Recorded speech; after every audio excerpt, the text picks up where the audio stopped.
নমস্কার বন্ধুরা, মুন্নির পাকশালাতে সবাইকে স্বাগত। আজ শেয়ার করব ব্রোকলি আলু দিয়ে একটা দারুণ স্বাদের নিরামিষ রেসিপি। পুষ্টিগুণে ভরপুর এই ব্রোকলি রেসিপিটি ভাত, রুটি, লুচি, পরোটা সবের সঙ্গেই খেতে পারবেন। আসুন তাহলে রেসিপিটা দেখে নেওয়া যাক। একটা বড় সাইজের ব্রোকলি নিয়ে নিয়েছি। সবার প্রথমে ব্রোকলিটাকে একটু বড় বড় পিস করে কেটে নেব। ব্রোকলি খুব নরম প্রকৃতির সবজি, তাই খুব বেশি ছোট ছোট করলে কিন্তু ব্রোকলিটা একদম গলে যাবে। আর এর সঙ্গে একটা মাঝারি সাইজের আলুকেও ডুমো ডুমো করে কেটে নিয়েছি। এবার কড়াইতে 2 চামচ মতো সর্ষের তেল দিয়ে প্রথমে কেটে রাখা ব্রোকলিগুলোকে একটু নুন আর হলুদ দিয়ে ভালো করে ভেজে নেব। ব্রোকলি মোটামুটি 80% কুক হয়ে যাবে। এই রকম অবস্থায় ব্রোকলিটাকে নামিয়ে নিতে হবে।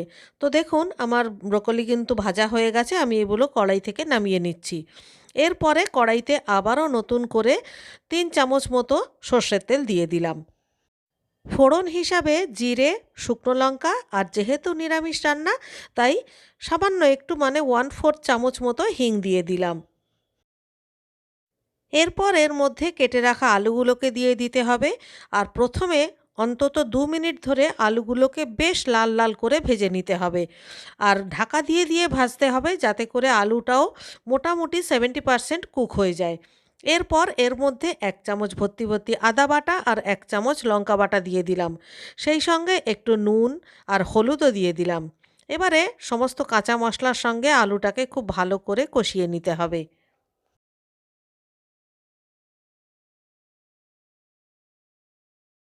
মশলা ভালো করে কষিয়ে নেওয়ার জন্য সামান্য একটু জলও দিয়ে দিলাম।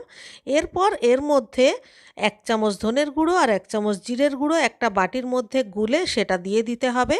আর এই সমস্ত মশলা এবারে একসঙ্গে করে খুব ভালো করে কষিয়ে নিতে হবে। সব কিছু ভালোভাবে কষানো হয়ে গেলে যখন সাইড থেকে তেল রিলিজ করবে তখন একটা বড় সাইজের টমেটো কুচি দিয়ে দিতে হবে। আর আবারও খুব ভালো করে কষিয়ে নিতে হবে।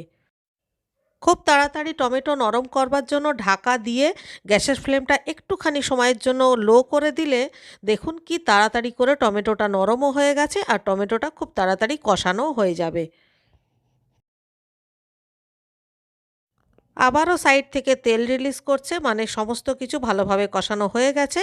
ওপর থেকে বেশ খানিকটা গরম জল দিয়ে দিলাম। এখন গ্যাসের ফ্লেম একদম হাইতে করে ঢাকা দিয়ে 3 থেকে 4 মিনিট মতো রান্না করব। এবারে দেখুন ঝোল অনেকটা ঘন হয়ে এসছে আর আলু সমস্ত খুব ভালোভাবে সেদ্ধ হয়ে গেছে। এবারে ভেজে রাখা ব্রোকলিগুলোকে এর মধ্যে দিয়ে দিলাম। ভালো করে নাড়াচাড়া করে আবারও ঢাকা দিয়ে আরও 2 থেকে 3 মিনিট মতো রান্না করব। আরও 2-3 মিনিট পর এবারে দেখুন ব্রোকলি আলুর তরকারি কিন্তু একদম রেডি হয়ে গেছে। এবারে আপনার যতটুকু ঝোল রাখতে ইচ্ছা হবে ততটুকু রেখে 1 চামচ ভর্তি ভর্তি গরম মশলার গুঁড়ো ওপর থেকে ছড়িয়ে দিতে হবে এবং ভালো করে খুন্তি দিয়ে নাড়াচাড়া করে ঢাকা দিয়ে গ্যাসের ফ্লেম বন্ধ করে দিতে হবে। তৈরি হয়ে গেল সম্পূর্ণ নিরামিষ দারুণ স্বাদের ব্রোকলি আলুর রসা। যে কোনো নিরামিষের দিনে আপনারা এটা রান্না করতে পারেন এবং ভাত, রুটি, লুচি, পরোটা সবের সঙ্গেই এটা পরিবেশন করতে পারেন। আর রেসিপিটা ভালো লাগলে বরাবরের মতো একটা লাইক করবেন, কমেন্ট করে আমাকে জানাবেন। আর আপনি যদি আমার চ্যানেলে নতুন বন্ধু হয়ে থাকেন তাহলে চ্যানেলটিকে সাবস্ক্রাইব করে প্লিজ আমার পাশে থাকবেন। তাহলে আজকের মতো এই পর্যন্ত, দেখা হচ্ছে পরবর্তী ভিডিওতে আবার একটা নতুন রেসিপির সাথে নিয়ে। ততক্ষণের জন্য সবাই ভালো থাকবেন, সুস্থ থাকবেন।